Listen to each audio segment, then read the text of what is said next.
In this video, we will work through a sample MCAT passage designed to test your understanding of exponential decay graphs and semi-log plots. This walkthrough will help you develop a broader understanding of how the MCAT presents this topic within passages and how it is commonly tested in passage-based questions.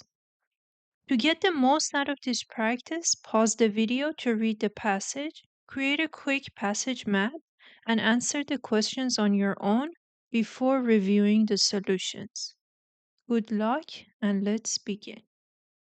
Livestock such as goats are prone to E. coli infections, which can cause significant economic and health impacts. In a recent study, researchers aimed to determine the most effective and cost efficient strategy for treating E. coli infections in goats. Pharmacokinetics (PK) and pharmacodynamics (PD) parameters were established to evaluate both the therapeutic efficacy and the potential for antimicrobial resistance. Pharmacokinetics (PK) describes how a drug moves through the body, including absorption, distribution, metabolism, and excretion, whereas pharmacodynamics (PD) focuses on the biological effects of the drug and its mechanism of action on the body. The antimicrobial drug marbofloxacin, figure 1, was administered at a dose of 2 mg per kilogram of body weight on day 1 and again on day 5 of the experiment. Blood samples were collected at multiple time intervals to monitor plasma drug concentrations. Here's figure 1. It says the structure of marbofloxacin.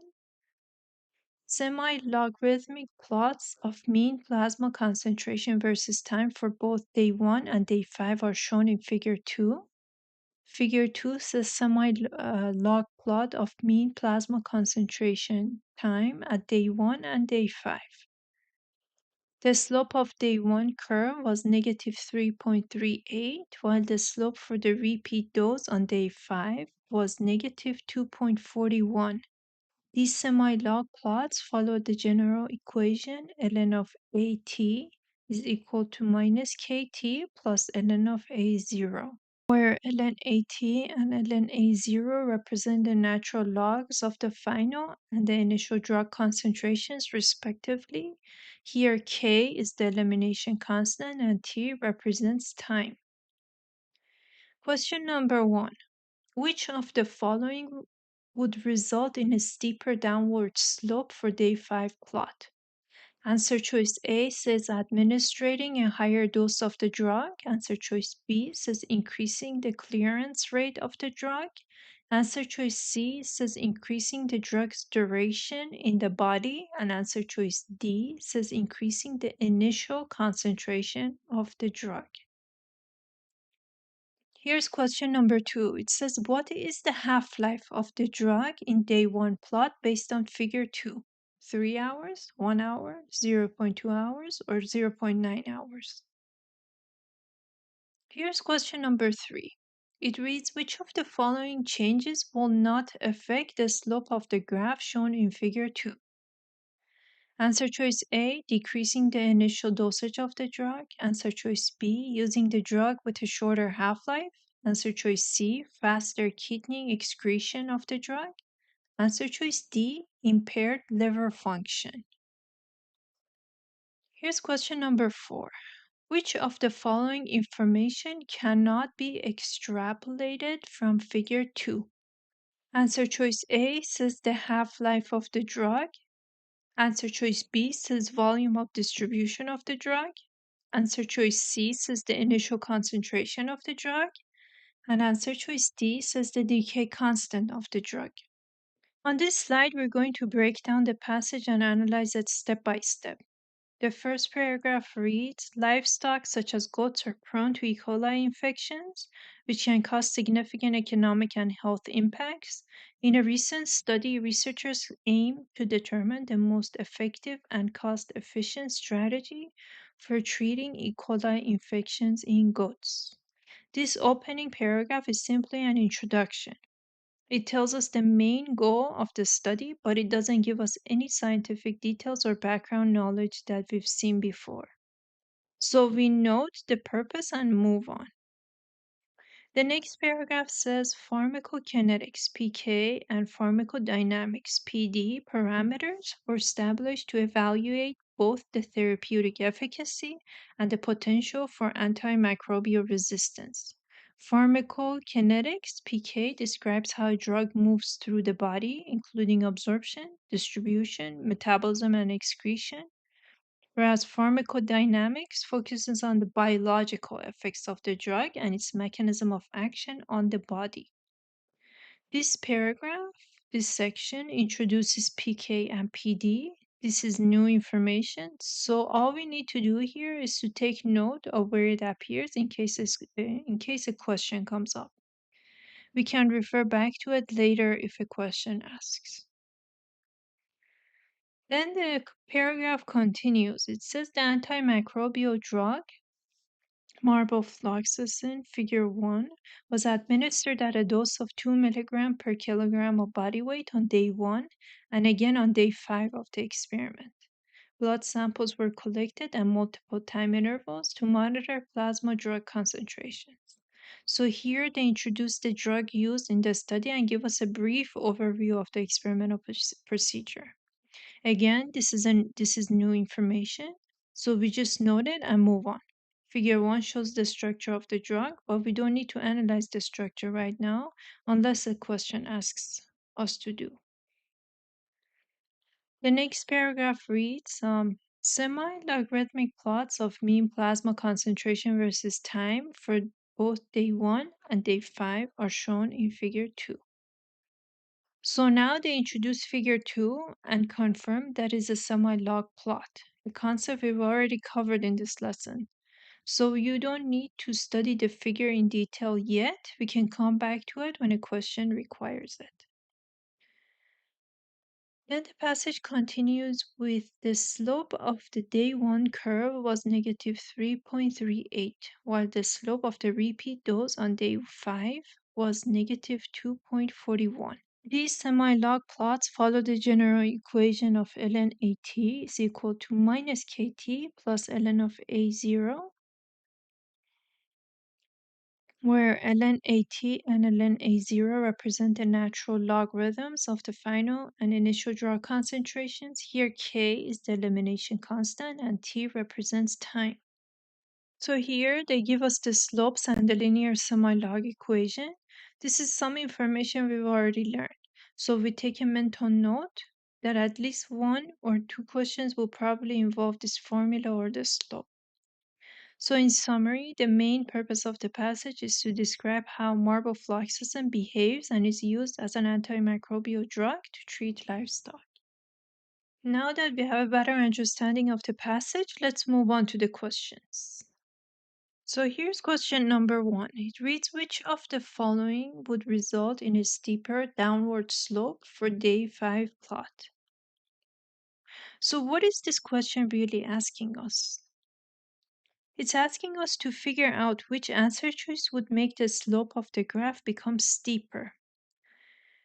Now, what determines the slope of the line? The passage provides us with a linear equation for the semi-log plot, which should look familiar to you. We saw it earlier in this lesson. The slope of this graph is determined by the value of k, which as the passage tells us is the elimination constant. So what happens to the slope when the elimination constant changes? Does increasing or decreasing k make the slope steeper? If you said increasing, you are correct.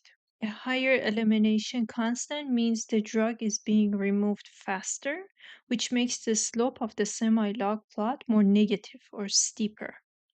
Let's go through each answer choice and see which one is correct.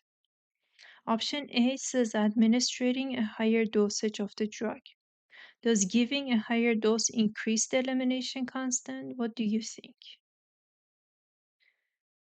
No, it doesn't. A higher dose just raises the starting point of the curve, the initial concentration, but it doesn't change the slope. So A is not correct.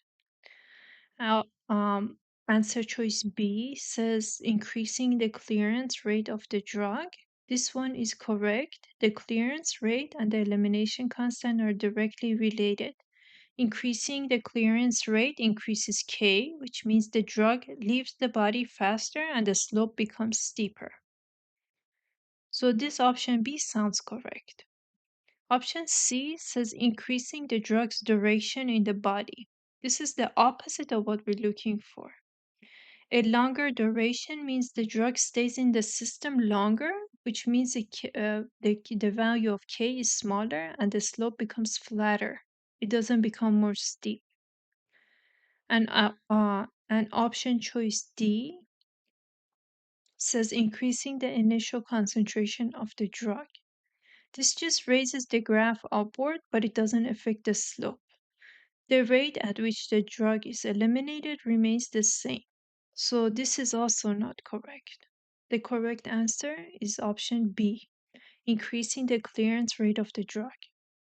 Remember, questions like this are classic MCAT traps. They'll throw you a bunch of fancy words like half-life, clearance, dosage, but only one thing really matters. What affects K, the elimination constant?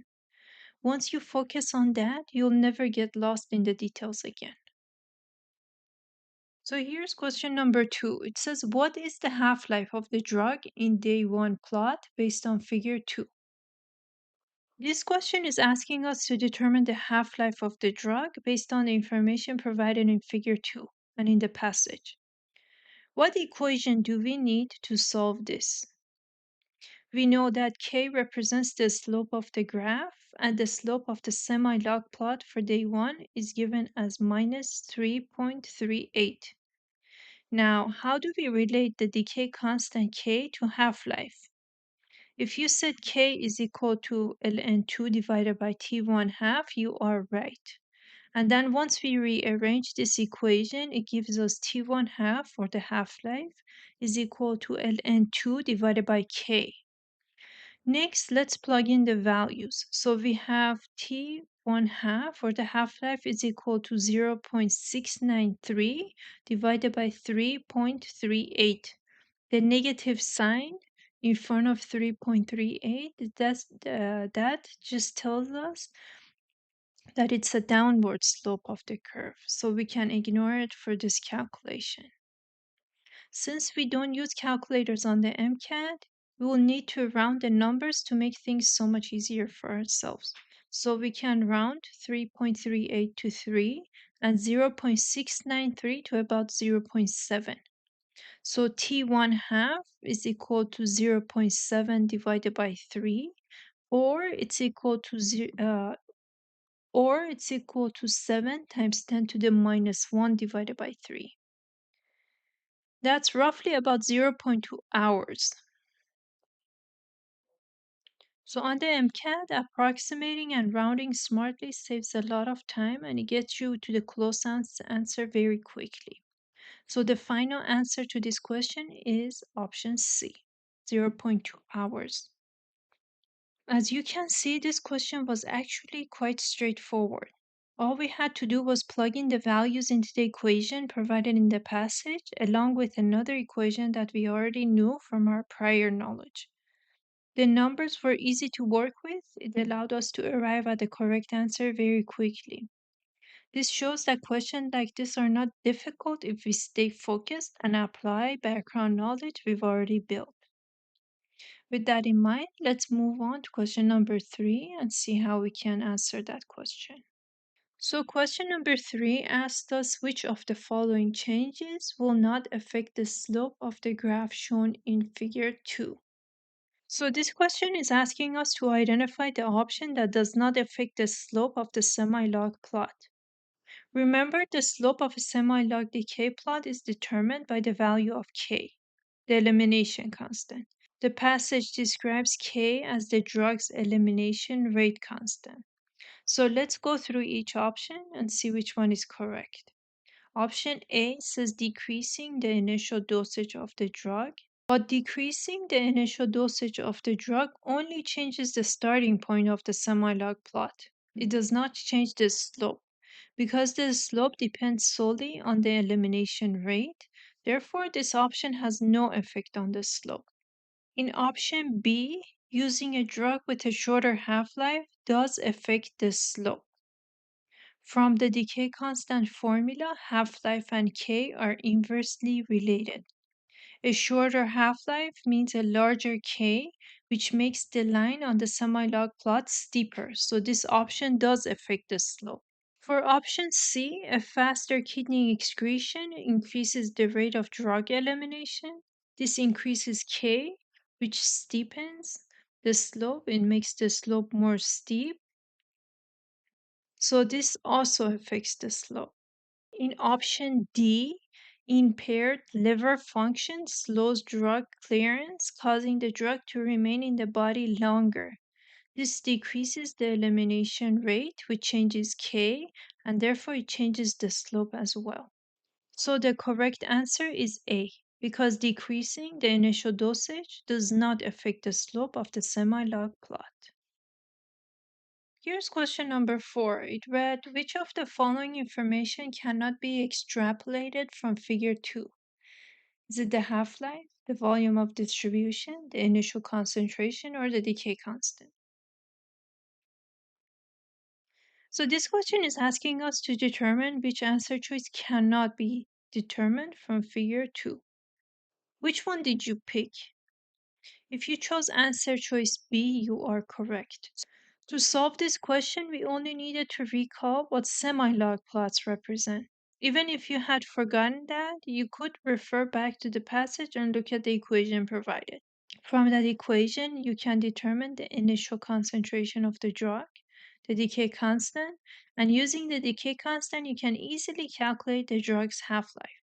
All of these can also be interpreted directly from the semi-log plot.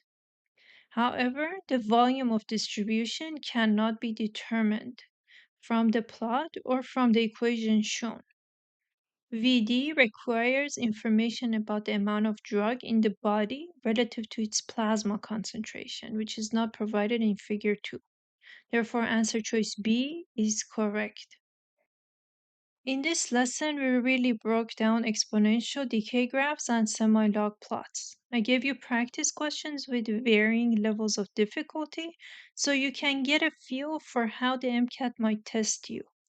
The more challenging questions were intentionally designed to push you, to help you strengthen your reasoning skills and train your mind to analyze passages, identify key concepts, and extract the main idea with confidence. As you can see, these questions become so much easier when you stay focused on what the question is really asking you. When you take the information from the passage or the question stem and bring in your own scientific intuition, you can handle anything the MCAT sends your way. Stay focused, stay confident, and remember, you already have every tool you need to succeed.